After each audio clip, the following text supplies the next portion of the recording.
उपवास असल्यावर तुम्ही सुद्धा साबुदाणा खिचडी खाऊन कंटाळा असलात किंवा खिचडी खायची नसेल ना, तर तवा असे उपवासाचे आप्पे बनवून खा. घरचे सुद्धा म्हणणार मग आम्ही सुद्धा उपवास करायला सुरू करतो, एवढे टेस्टी आप्पे लागते ते. मग काय करायचं माहिती, त्यासाठी 1 वाटी घ्यायची भगर किंवा वरई म्हणते ते, आणि अर्धी वाटी घ्यायचं साबुदाणा. याला आहे ना 1-2 मिनिटं मीडियम फ्लेमवर भाजून घ्यायचं आणि थंड करून घ्यायचं, आणि त्याला नंतर थंड करून बारीक करून घ्यायचंय.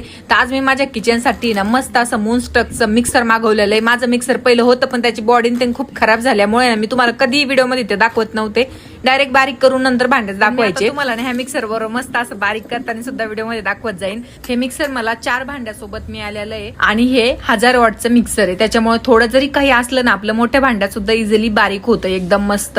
याची डिझाईन सुद्धा छान आहे, आणि तसंच वरची बॉडी कव्हर सुद्धा एकदम चांगल्या क्वालिटीचं आहे. जर तुम्ही सुद्धा अशाच मिक्सरच्या शोधात असाल ना, तर तुम्ही हे घेऊ शकता. एकदम चांगलं मिक्सर आहे. तुम्ही यांच्या वेबसाईट वरून घेऊ शकता, किंवा कमेंटमध्ये लिंक बोला, डायरेक्ट मिक्सरची लिंक तुम्हाला भेटून जाईल. आता हे थंड झालं होतं, मी याला बारीक करून घेतलं. एकदम पावडर सुद्धा नाही करायची, थोडंसं दरदर ठेवायचं. नंतर त्यात दही टाकायचं. ज्या वाटीने भगर घेतली होती ना तेच वाटी 1 भरून दही टाकायचं. चवीपुरतं मीठ टाकायचं आणि थोडंसं फिरून घ्यायचं. नंतर त्याच्यात पाणी टाकायचं, परत फिरून घ्यायचं आणि एका भांड्यात काढून घ्यायचं. आता 10 मिनिटासाठी रेस्ट करायला ठेवायचं. 10 मिनिटं झाले का त्याच्यामध्ये बारीक मिरची कापून टाकायची, शेंगदाण्याचं कूट टाकायचा भाजलेला 2 चम्मच, मिक्स करून घ्यायचं, आणि खाण्याचा सोडा आहे ना 1 चिमूटभर टाकायचा. चांगलं मिक्स करायचं. सोडा टाकल्याच्या नंतर लगेच गॅसवर आप्पे पात्र ठेवायचं. थोडंसं तेल टाकायचं आणि 1-1 चम्मच करून या बॅटरचा टाकून द्यायचं याच्यामध्ये. आता आहे ना याला लो गॅसवर आहे ना 3 मिनिटासाठी झाकण ठेवून ठेवायचं. नंतर झाकण काढायचं आणि पलटी मारायचे सगळे आप्पे असे हळूहळू, आणि नंतर परत थोडंसं तेल टाकायचं, परत झाकण ठेवायचं आणि परत 2-3 मिनिटं ठेवून द्यायचं. आता अशा प्रकारे ना आपले आप्पे एकदम मस्त पैकी आहे ना रेडी झालेले आहेत.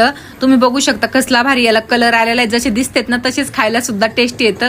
याला जाळी सुद्धा खूप छान आलेली आतमध्ये. तर तुम्ही ना ह्या आषाढी एकादशीला ना असे आप्पे एकदा नक्की बनवून बघा, आणि मला कमेंट करून नक्की सांगा.